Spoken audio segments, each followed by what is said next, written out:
I want you to think for just a moment about the single most powerful military installation the United States operates anywhere in the entire Middle East. Not the biggest in terms of acres, or the one with the most troops, or the one that gets mentioned most in the news cycle. I mean the one that, if it were severely damaged or taken offline tonight, would immediately and fundamentally degrade America's ability to conduct air operations, gather intelligence, command forces, and project power across the entire Central Command theater. If you know this region, you already know the name I am about to say. If you do not, you are about to learn it, and you are never going to forget it after tonight. Udeid Air Base. Located in Qatar, approximately 20 miles southwest of the capital Doha, home to the United States Air Force's Central Command headquarters, home to over 10,000 American service members and coalition personnel. Home to the largest American fuel storage facility in the entire region, the nerve center, the command brain, the logistical spine of virtually every American air operation conducted anywhere from the Horn of Africa to the borders of Afghanistan. Reports are breaking right now, sourced across multiple military and intelligence channels, that Iran has struck Al Udeid Air Base. Directly, deliberately, with weapon systems chosen specifically for their ability to penetrate the most advanced air defense architecture money and decades of engineering can build. I have covered American military operations and Middle Eastern geopolitics for a long time, and I am telling you with complete seriousness that if these reports are confirmed in their full severity, we are looking at the most consequential single military event involving American forces since the invasion of Iraq in 2003. I am Maddow. Do not go anywhere.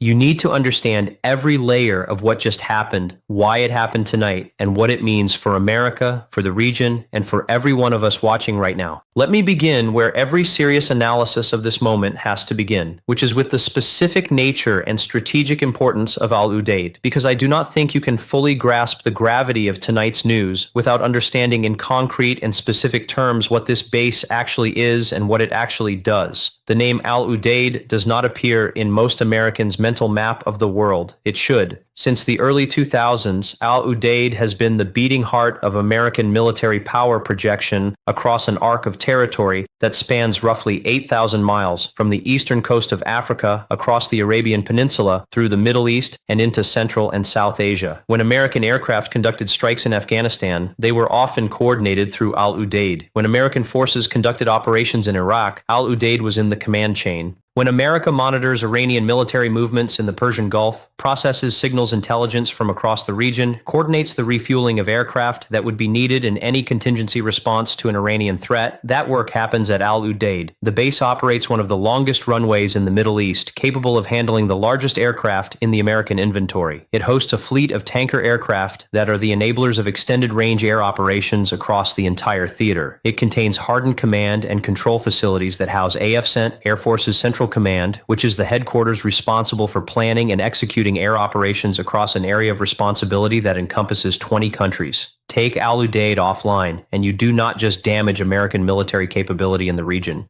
You potentially decapitate the command architecture that ties American air power together across an entire hemisphere of strategic interest. That is what Iran apparently struck tonight. Now, I want to place this moment in the context of the relationship between Iran and Qatar, because that relationship is one of the most unusual and genuinely strange dynamics in the entire Middle East. And understanding it is essential to understanding why striking a Qatari-hosted American base carries a specific set of implications that are different from striking American installations elsewhere in the Gulf. Qatar and Iran share the world's largest natural gas field. The North Field on the Qatari side and the South Pars Field on the Iranian side are technically the same geological formation straddling the maritime boundary between the two countries. Qatar's extraordinary wealth, the wealth that built the gleaming towers of Doha, the wealth that funds Al Jazeera and owns stakes in companies from Paris to London to New York, the wealth that allowed Qatar to bid for and host the World Cup, that wealth flows primarily from liquefied natural gas extraction from the field it shares with Iran.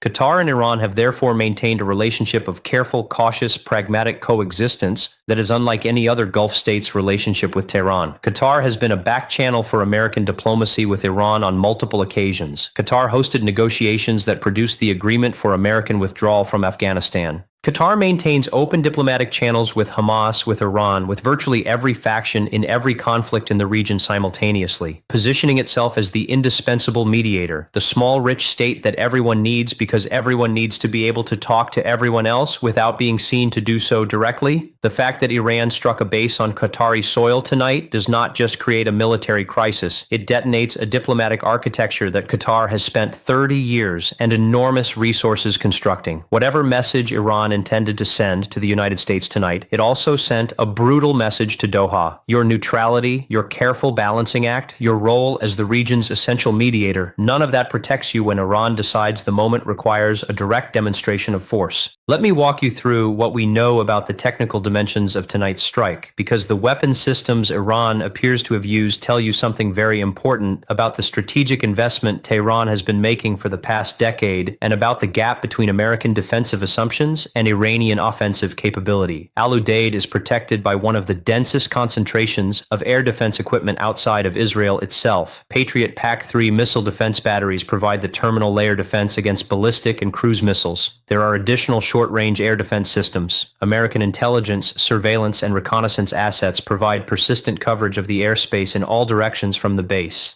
The base itself has hardened aircraft shelters, blast-resistant command facilities, and redundant communications infrastructure built to survive attacks of significant severity. All of that, the layers of protection, the hardening, the intelligence coverage, was designed based on assumptions about the kinds of weapons a potential adversary could bring to bear. And those assumptions, which were reasonable when they were made, may have been overtaken by the pace of Iranian weapons development in ways that the attacks tonight are going to force a very uncomfortable reassessment of. Iran has over the past decade developed and fielded a range of ballistic and cruise missiles that are specifically engineered to present maximum challenges to Western standard air defense systems. The Fatah hypersonic missile, which Iran publicly displayed and claimed to have operationalized, is designed to maneuver during its terminal phase of flight at speeds that current interceptor technology has profound difficulty engaging. The Imad and Ghadar ballistic missiles have precision guidance packages that give them the ability to strike hardened point targets rather than simply saturating areas. The Shahed series of one-way attack drones, which Iran has demonstrated in enormous numbers in operations over Ukraine and in regional strikes, are designed to overwhelm air defense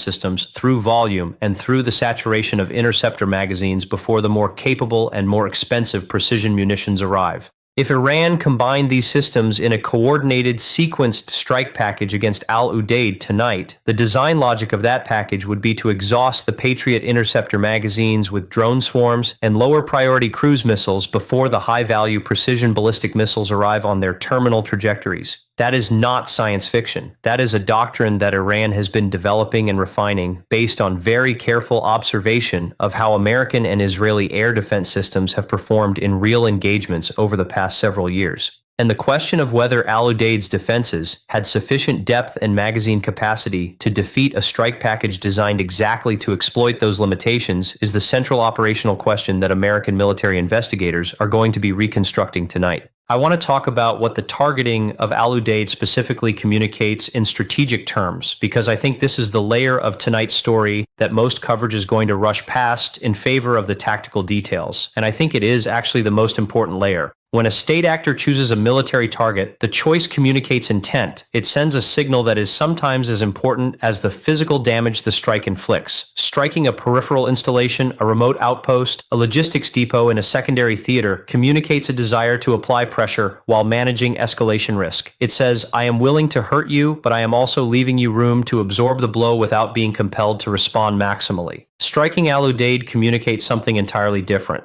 Striking the headquarters of Air Force's Central Command, the largest American air base in the Middle East, the command brain of American air operations across the region, communicates that Iran has made a deliberate decision to target American warfighting capability at its most critical node. It communicates that Iran is not trying to leave America room to absorb the blow and stand down. It communicates that Iran has calculated that the benefits of inflicting this level of damage on American military capability outweigh the risks of the American response that will inevitably follow. That is a calculation that requires either extraordinary confidence in Iran's own deterrent capability, extraordinary desperation about the threat Iran believes it is facing, or some combination of the two. And understanding which of those is driving Iranian decision-making tonight is essential to understanding how this crisis resolves or whether it resolves at all. The question I keep returning to, the question that I think cuts through all of the tactical and operational analysis to the strategic heart of the matter, is what Iran believed it was preventing by striking Al Udeid tonight. Because states do not take actions of this magnitude, actions that they know with certainty will generate a devastating military response without a very specific theory of what that action achieves. They do not do this because they are angry or because they want to make a point. They do this because they have concluded that the alternative to acting is worse than the consequences of acting. So what did Iran conclude it was preventing? The most credible answer, based on everything we know about the state of Iranian strategic thinking in recent months, is that Iran concluded a major American or American-enabled strike on Iranian nuclear facilities was imminent. The intelligence indicators that would have driven that conclusion include the pace of American military repositioning in the region over the past several weeks, the frequency and intensity of high-level consultations between Washington and Tel Aviv, the movement of specific American assets, including particular types of aircraft and munitions that are associated with deep strike missions against hardened underground targets, and the state of diplomatic channels that Iran would be monitoring very carefully for signs that the back-channel negotiations that have repeatedly pulled the situation back from the brink in the past have definitively closed. If Iran's intelligence picture showed that an American strike on its nuclear facilities was days or weeks away rather than months away, then striking Al Udeid first, degrading the command and control and air power projection capability that would execute that strike, begins to make a terrible kind of logic, even if the risks are enormous. Now let me turn to the American response question,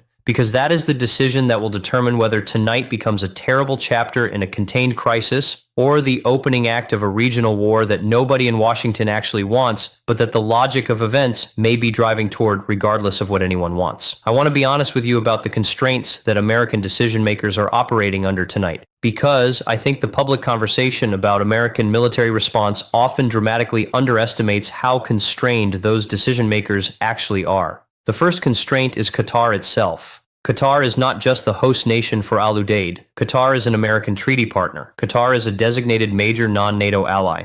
Qatar is the country that has spent hundreds of billions of dollars buying American weapons systems, American aircraft, American air defense equipment, precisely because it wanted the security relationship that comes with that level of defense procurement. Qatar is also the country whose sovereign territory just had a foreign power conduct a missile strike on it while hosting American forces. Doha's government is in emergency session tonight, and the Qatari leadership is demanding from Washington simultaneously that America respond forcefully enough to vindicate Qatar's decision to host American forces, and that America exercise enough restraint that Qatar does not become the permanent target of Iranian military action going forward. Managing those two demands simultaneously, validating the alliance commitment while avoiding a war that burns down the Gulf, is the needle that American diplomacy has to thread in real time. The second major constraint on American response options is the cascading geography of American vulnerability in the region. The United States has military personnel and installations spread across the Gulf and the broader Middle East in a way that made strategic sense when those deployments were designed, but that in a full escalation scenario creates an enormous array of potential targets for Iranian retaliation. American forces in Kuwait, American forces in Bahrain, where the Fifth Fleet is headquartered, American forces in the UAE, American forces in Saudi Arabia, American forces in Jordan, American forces in Iraq, where Iranian-backed militia groups with substantial conventional weapons capability are co-located in some cases within miles of American positions.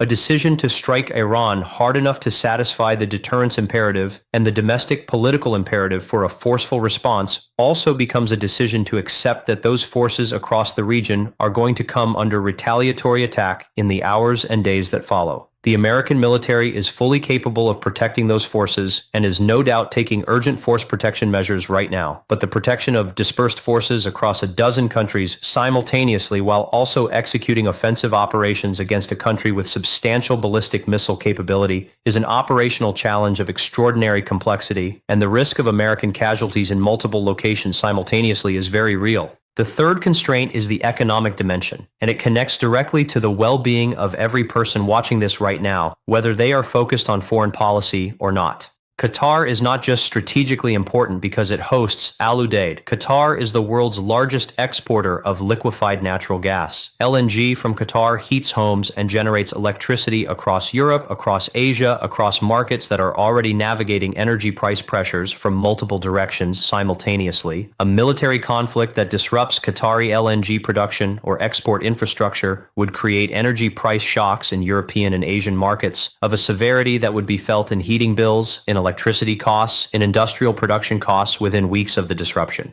Add to that the broader Gulf energy risk, the possibility that conflict escalation threatens Saudi oil production or Kuwaiti oil exports or triggers an Iranian attempt to close the Strait of Hormuz, and you have a potential global energy disruption of a magnitude that the world economy is simply not positioned to absorb without severe consequences for growth, for inflation, for household economic well-being in countries that have nothing to do with this conflict and no influence over how it unfolds. I want to take a moment to discuss the congressional dimension of tonight's events, because the constitutional and legal framework governing American use of military force is not an abstraction tonight. It is directly and urgently relevant. The War Powers Resolution of 1973 requires the President to notify Congress within 48 hours of introducing American forces into hostilities or into situations where hostilities are imminent, and limits the duration of such engagements to 60 days without explicit congressional authorization. The attack on Al Udeid tonight will almost certainly be characterized by the administration as an attack on American forces that justifies an immediate military response under the President's constitutional authority as Commander-in-Chief, without requiring prior congressional authorization. That argument has strong legal precedent. It is also politically and constitutionally contested in ways that are going to generate intense congressional activity in the next 24 to 48 hours. Members of both parties are going to be demanding briefings, demanding consultation, demanding a voice in decisions that could commit the United States to a military confrontation with enormous and potentially open-ended consequences. The administration will want to act with speed and decisiveness. Congress will want to assert its constitutional role. Managing that tension while also managing the military response and the diplomatic outreach to allies and partners is going to test the capacity of the executive branch in ways that are genuinely daunting.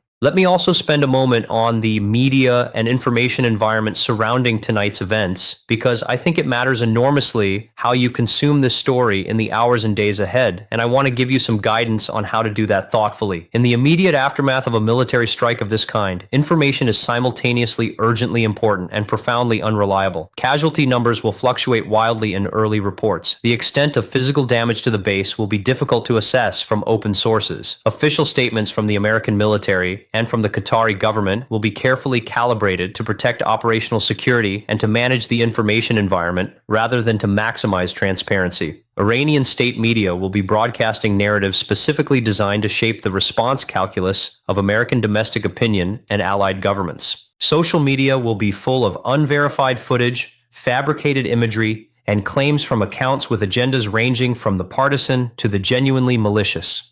In that environment, the most important thing you can do as an informed citizen following this story is to weight sources carefully, to hold early and specific claims loosely until they are corroborated, and to seek out analysis that engages with the complexity of the situation rather than reducing it to simple narratives of American strength or American failure. The complexity is real. The simple narratives are seductive and almost always wrong. There are real American men and women at Al Udeid Air Base tonight who went to work this morning not knowing what the day would bring. There are Air Force pilots and maintainers and intelligence analysts and logistics specialists and medical personnel and security forces members who are in the middle of something right now that they did not choose and could not have prevented. Some of them joined the military because they wanted to fly aircraft. Some of them because they needed college money. Some of them because of a deep sense of service and patriotism. All of them are now the human face of a geopolitical confrontation whose origins stretch back decades and whose immediate trigger involved decisions made by governments and Revolutionary Guard commanders and intelligence services in multiple capitals. Their families are watching the news right now. Their parents and spouses and children are reaching for phones and trying to make calls that may or may not go through.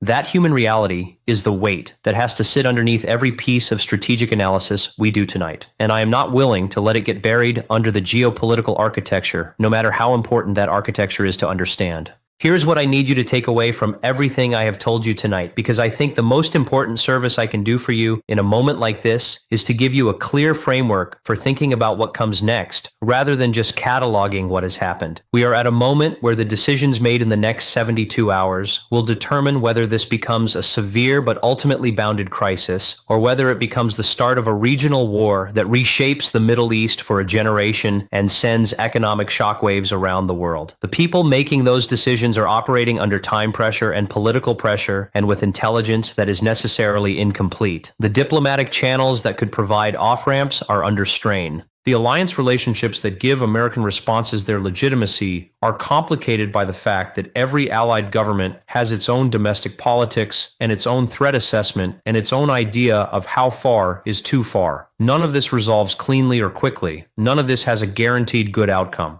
But the alternative to careful, informed, engaged attention is a public that is making demands on its government based on outrage rather than understanding. And that is a dynamic that historically makes crises worse rather than better. I am going to be on this story, and I am not stepping away from it until I have given you every layer of analysis that I believe you need. If this coverage is giving you what you need to actually understand what is happening rather than just react to it, please hit the like button, because in the architecture of this platform, that signal genuinely matters for reaching the people who deserve access to this kind of analysis. Subscribe so you get the updates the moment they drop, because in a story moving this fast, being 5 minutes ahead of the next development is meaningful. And please drop your thoughts and your questions in the comments, because the conversation that happens in this community genuinely sharpens my thinking and makes this coverage better. I am Maddow. Stay focused, stay informed, and I will see you in the very next one.